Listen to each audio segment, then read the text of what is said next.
Hi, my name is Dan, and I'm a psychiatric drug coach, and I help people effectively recover their lives from prescription drug damage. Today, I'm going to talk about losing time to benzodiazepines. Losing time either being on the drug where you feel like whole chunks of your life are actually forgotten, because benzodiazepines do cause a certain type of amnesia where you lose memory, you lose time. I lost a lot of time to just things that I completely forgot. I was not able to form new memories for quite a while. Or it could be just time that you feel like you were in this fog while you were on benzodiazepines for such a long time. And maybe for you it's not benzos, maybe it was other drugs, because other psychiatric drugs can have this amnesia effect as well. But I know for me, especially with the benzodiazepines, there were times when I was using benzos that I would lose entire nights, entire days, and hours that I just could not recall. And now I was on benzos for 13 years in total, and I'm sure out of those 13 years there's many days, many hours that are lost to history that I don't remember. I mean, I graduated college while on benzos. I had my first kid while on benzos. I had my first professional job while on benzos. And so much of that, I really feel like when you come off of benzodiazepines or psych drugs, there's really this period of grieving where you feel like you've lost so much time and you've lost so many years, not only on the drug, but then when you come off of the drug, and the recovery time that it takes coming off of benzos can take so long. And a lot of you, I know, myself included, you feel like you've been robbed of years of your life. There really is this grieving process when you come off of psych drugs, to the time lost, to the time wasted, to the months or years spent recovering from the drug that are gone.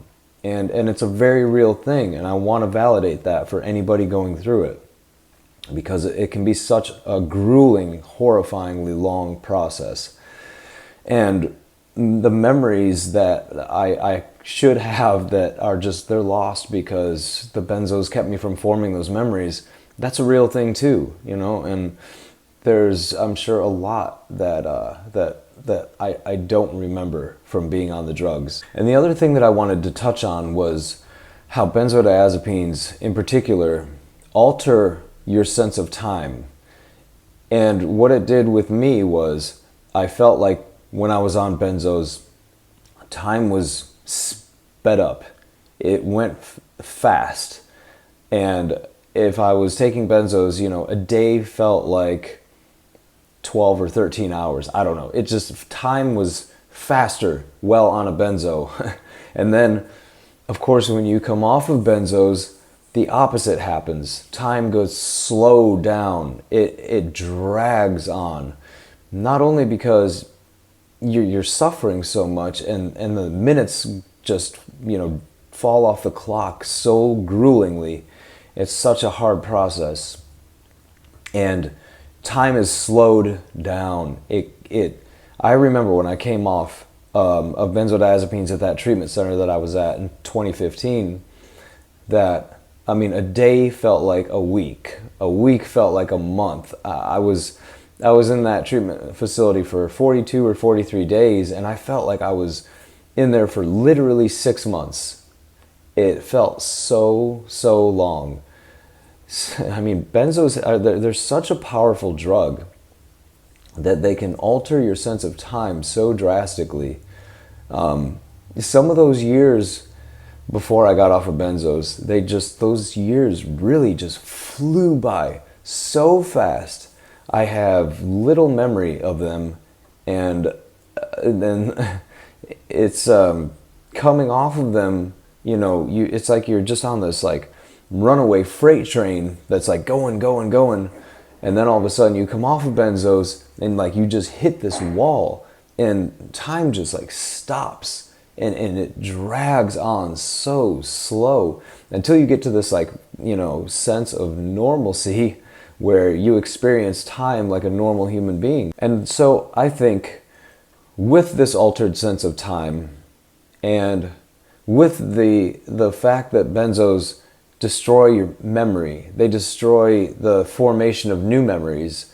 And you know, a lot of us have just been in this benzo fog for such a long time, where it's just like living life inside of this like cloud, this like thick cloud that you're kind of like buffered from the outside world in so many ways, emotionally, physically, spiritually, and you're just kind of like living day to day, and you almost become just like this ghost walking around life. You're not really even participating. You're not invested in it. You're in this like weird emotional foggy bubble, and time is altered. Your emotions are altered. Your sense of reality is altered by benzos. And then, you know, you either taper or you come off of the drug, and you step into this new reality of life that you once knew. And I think there's a real period of grief there to walk through, where you really mourn those years, those lost months, those lost hours of memories that you don't have, of life lived that is just kind of was in that fog. You were somewhere else. You were living like a different life. And now, you know, coming off of the drug, you're trying to pick up the pieces, you're putting your life back together, and yet you're still damaged. And you still have so much to walk through for a lot of us, because the recovery process can take so long. So there's this real period of mourning and grief to go through. And I just want to give validation to the fact that that's very real. That's a very real thing. And I don't think it should be taken lightly. And anybody who's going through it, I encourage you to reach out for help and to do some really deep down grief work for yourself, because you're going to need it. And it can be really, really emotionally painful to go through it and try to process not only life with a damaged nervous system, but to process the grief that you're now experiencing too. It's a heavy, heavy thing going through benzo withdrawal and benzo damage. Trying to process life, process grief while you're damaged, it's really heavy. So if you're going through it, I'm really sorry. I know how it is. I know how it feels. I've been there, I've walked through it, but I know it's possible. I know it's possible to get through it and to get to the other side, to heal your grief, to heal underlying traumas, to heal your emotional state. And that's why I make these videos. That's why I keep coming back. I want to inspire you with a little bit of hope that there's others who have walked through it. You're not alone. I know that it's possible. You can do this. And I love you guys. As always, thank you for coming back for another video. Please feel free to like, comment, thumbs up, whatever, all that stuff. Links for my coaching are in the description box below, along with my website. If you guys have any questions, please feel free to email me. My email should be down there too. As always, I love you guys. I'll see you in the next video.